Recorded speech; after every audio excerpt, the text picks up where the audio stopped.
Hey everyone, this is PrinceWatercress, and welcome to a brand new Let's Play. This time around, it is a BBC Micro Let's Play, and let me see if I can find the game that I would like to play, and there it is.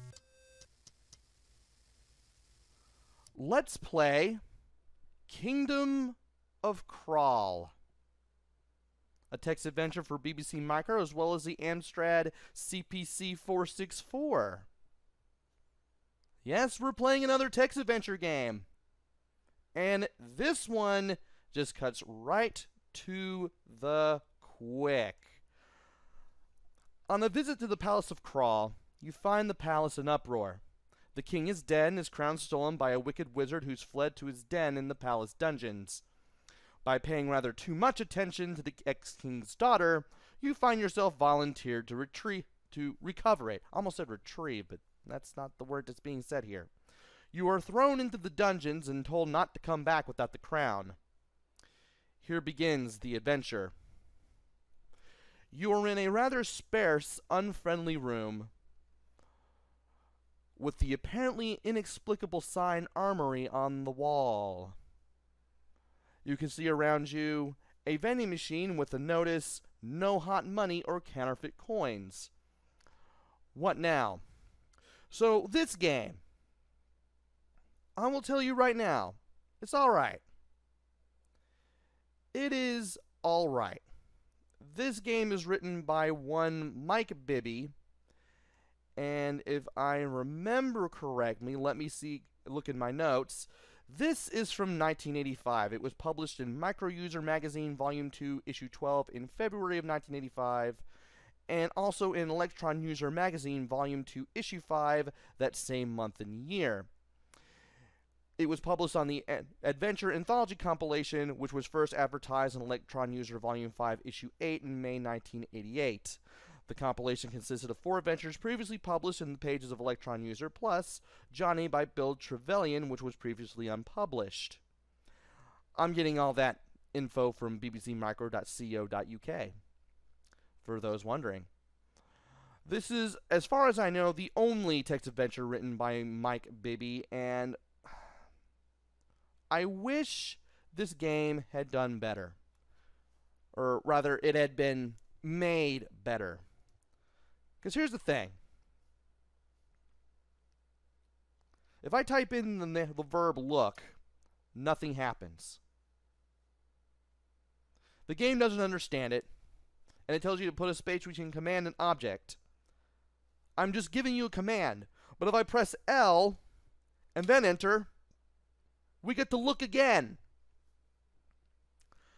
Another thing that should be mentioned, and you're going to find this out as you play through the game gives you no hints whatsoever as to where you can go. You just have to type in N, S, E, or W for north, south, east, or west, respectively, and just hope that the game lets you go in that direction.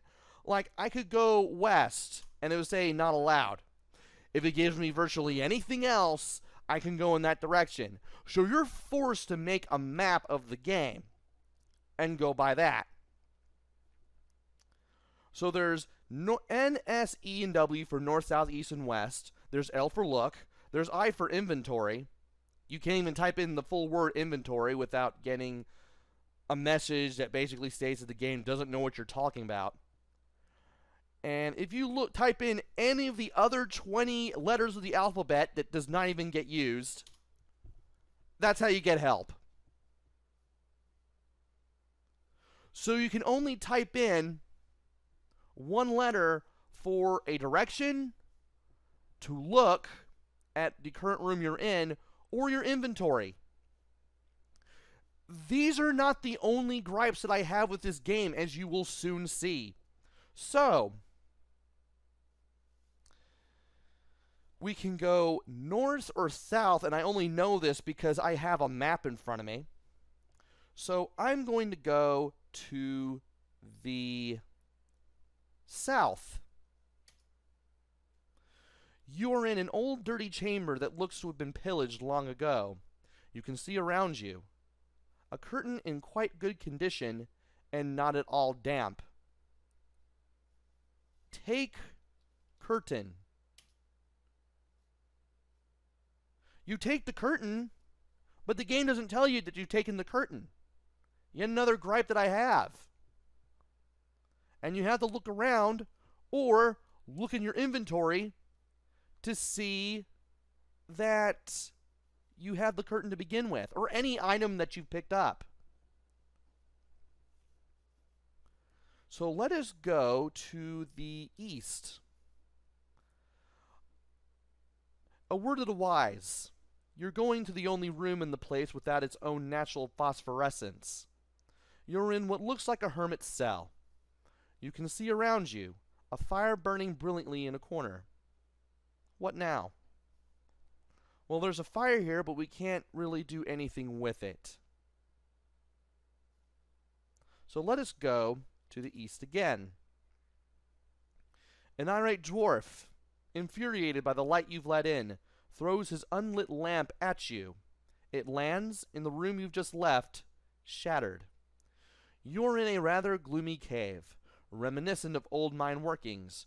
You can see around you a dwarf wearing dark glasses. So, you cannot, I'm gonna say this first and foremost, you cannot interact with the dwarf at all. You cannot talk to the dwarf, you cannot ask it questions. If you even try, the game does not understand your command.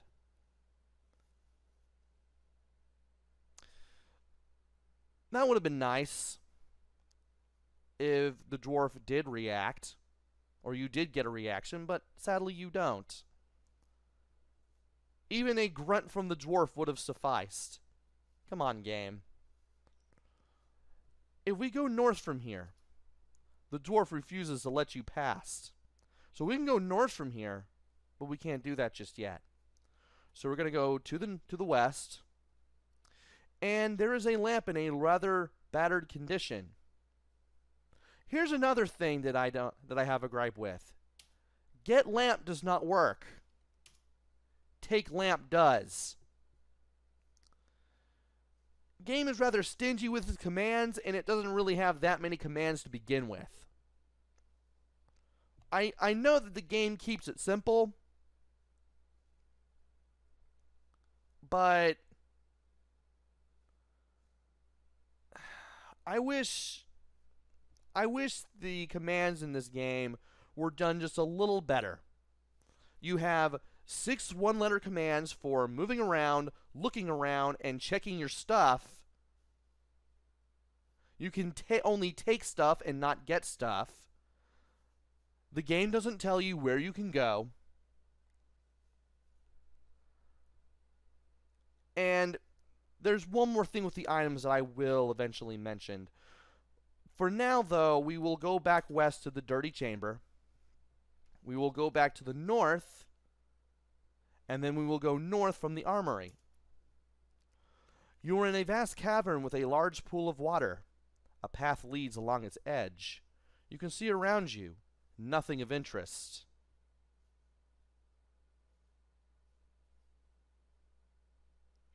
So, we can't really do much around here, but we can go to the east. Let's do that. And once again, I only know that I can go east because I have my map for this game in front of me, because I know I was going to need it. You're in an extremely tight east-west tunnel. You can see around you a parchment dry as a bone and completely blank. Take parchment. And look in the inventory to confirm. We have the lamp, the parchment, and the curtain. Okay. And we go to the east. You're in a shop. Over the counter is a sign. Ebenezer's Enterprises. You can see around you a troll with a business-like air. Just like the dwarf, you cannot talk to the troll. And it doesn't seem like we can do much. But, and this is the big but, we have to go back to the cavern with the large pool of water that is 2 spaces to the west of Ebenezer's Enterprises. This is where the game starts getting cryptic and you have to do things with items. This leads to one more gripe. Well, I wouldn't exactly say one more gripe, but one. Okay, it is one more gripe, but it's not the final gripe. I'll put it that way. You cannot use parchment on water because the game doesn't understand that. You cannot put the parchment in water because the game doesn't understand that either. Guess how you use items in this game? Take a wild guess. Drop parchment. Interesting. Something's happening to the parchment. Take a look. What now? We shall take a look. We see a voucher reading exchanges voucher together with an old lamp, and you'll get a new lamp free. Now it's time to extend that gripe that I have with using items. Let us take the voucher, if I can spell voucher right. Then we go 2 spaces to the east, back to Ebenezer's Enterprises. From here, we drop the voucher. And then we drop the lamp. You've got a new lamp. What now? Dropping items is the only way whatsoever to use items in this game. And if you're used to a lot of text adventures, the way this game does the simplest stuff, whether it be moving around, looking at where you're at, using an item. I don't even know if I've said using an item more than once already. For some reason, this game wants to make it harder. I'm trying to play this game without making it sound like a complaint-a-thon. But this is all part of the gameplay, and it's pretty glaring. And the only way you're going to figure out that you need to drop the parchment in the cavern with the large pool of water is if you go to the cavern with the large pool of water and just drop the parchment there. That's the only way you're going to find out. Only way. So, can we take the lamp? You already have it. Okay, cool. The game lets us know. So at least there's one shining beacon of hope in playing this game. Anyway, let us now go to the west and to the west. Now we're going to go back to the Hermes cell. So we have to go back around into the east and drop the lamp. This is how you light your lamp. Again, how am I supposed to know that I use items by dropping them except by noodling around? How am I supposed to know this? But we have the lit lamp. I'm going to take the lamp just to ensure that I have it. Inventory. And now we have a curtain in quite good condition and not at all damp. We've had that since basically the beginning of the adventure. Here's the thing. We can burn the curtain. But if we do it now, we will die.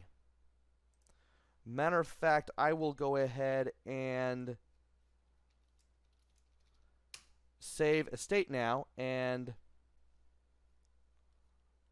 let's see.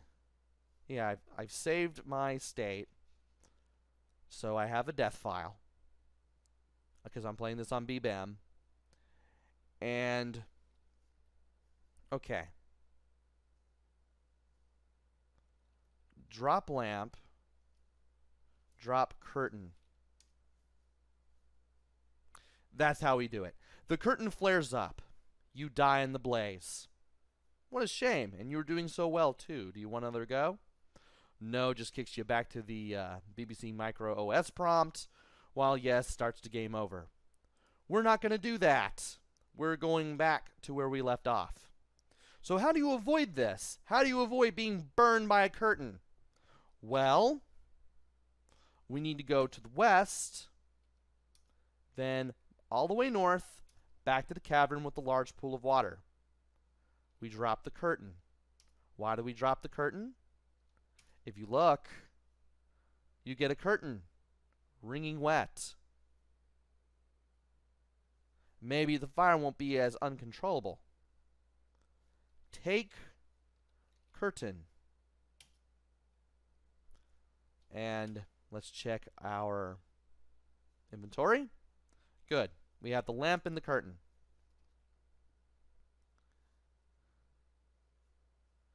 And now we will go back to the hermit's cell. We can drop the lamp and we can drop the curtain. The fire goes out. You see a coin in its ashes. What now? So you needed a wet curtain to put the fire out.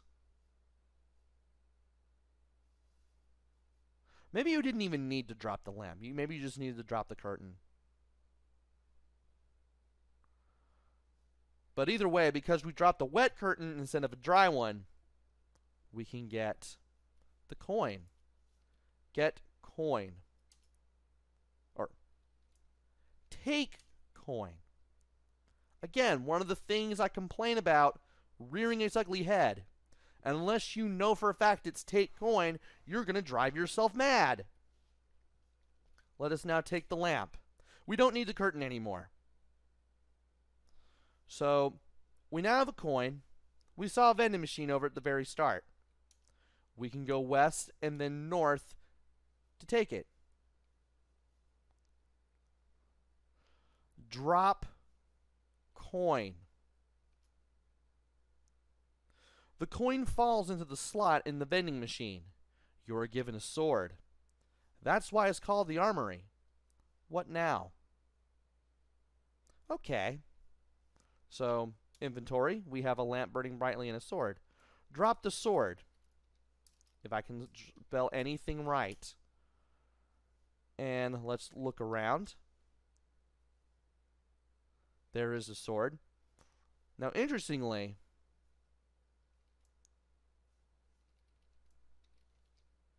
you can type in, I believe you can type in hit vending machine. And the game will amazingly understand that. You haven't gotten anything decent to hit with.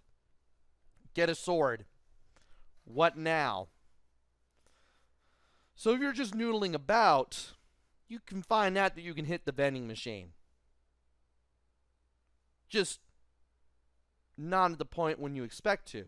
And of course the game tells you, get a sword. So at least the game is very helpful in that regard. So let's take our sword again. And this time let's hit the vending machine now that we have the sword in our inventory. The vending machine shatters. A coin drops out. What now? Take coin. What else do we do? And now we go back to the dwarf's room. By the way, you cannot take the ashes. I don't think you can take the ashes. You can't. I don't understand the object you mean. Glad we cleared that up. Let's go east to the cave. You're in a rather gloomy cave, reminiscent of old mine workings. There's a dwarf. Hit dwarf. Actually, now that I think about it, what if we drop the sword here and I do the death file again? Save my progress up to this point. East, hit dwarf. Okay then, the game gives you the same hint as the vending machine. Interesting. Take sword, east, hit dwarf. The dwarf falls dead, then disappears in front of your eyes. So we've now gotten rid of the dwarf, which means we can go north and we can enter this final room. You are in a small chamber. Its walls iridescent with sparkling crystals, save one. You can see around you a mirror engraved. Say mirror word to wizard meet. Be sure you have the gold to greet. You really have to think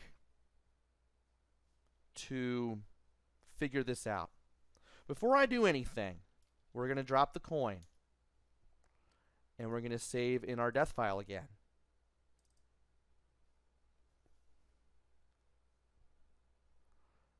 Now, you have to greet the wizard, so you have to say hello to him.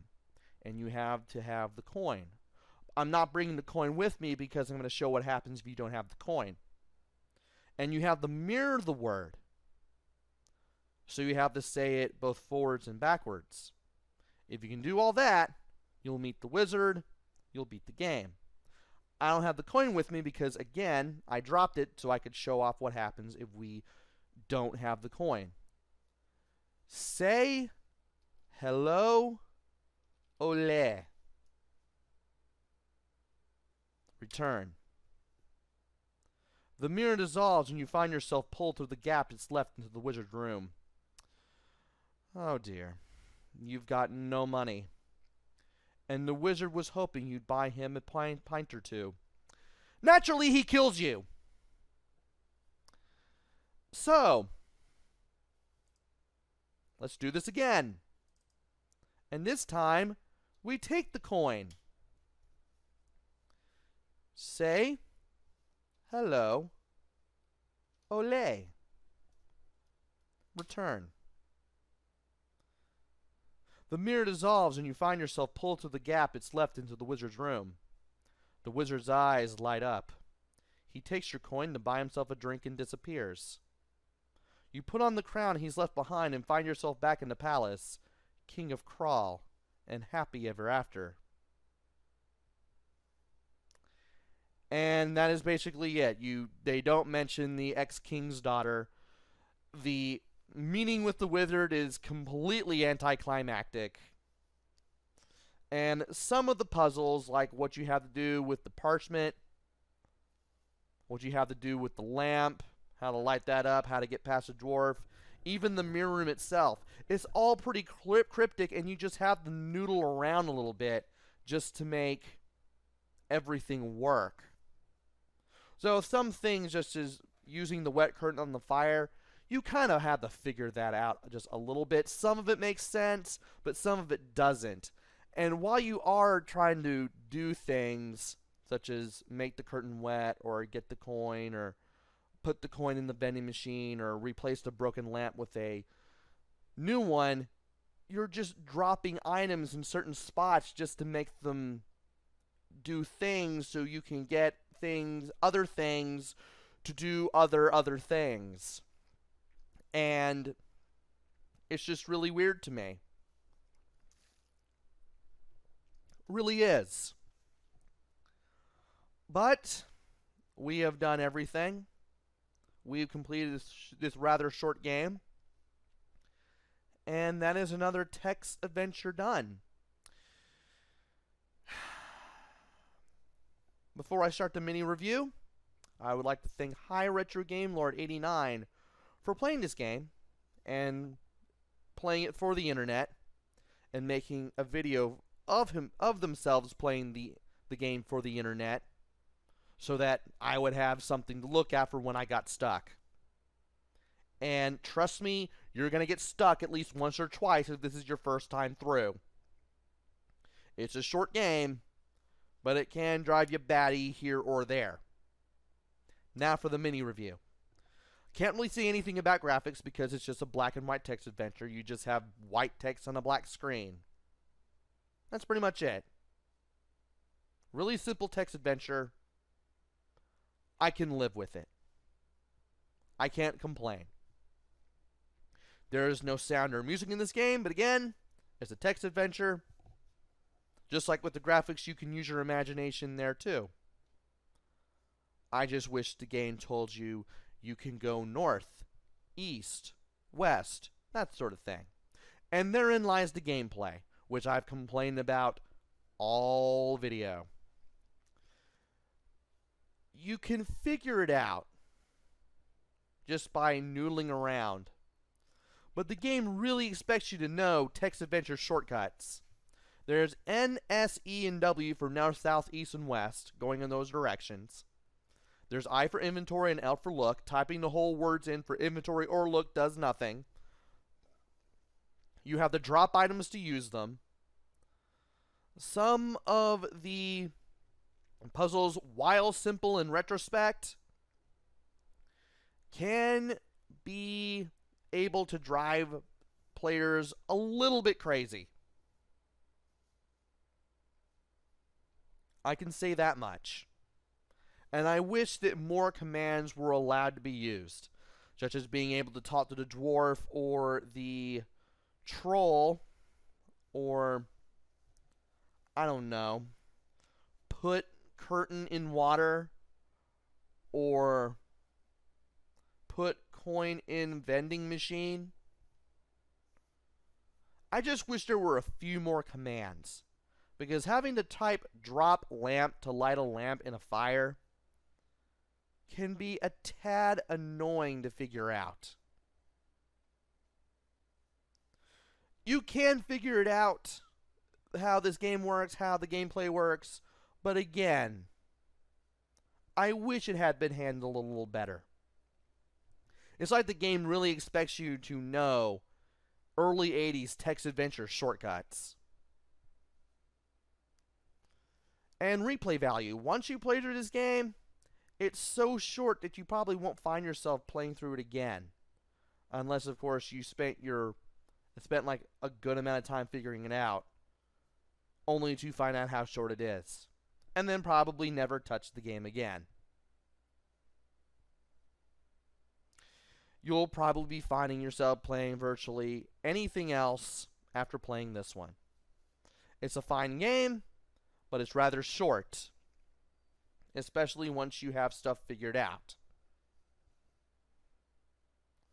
And should you get this? Well, it's alright. There are better text adventures out there than this one. I mean, even some of the other short ones that I've played better than this one. So for this one, I would say play this one at your own risk. Unless you know how to play this game either by noodling around or watching somebody like me play it on YouTube.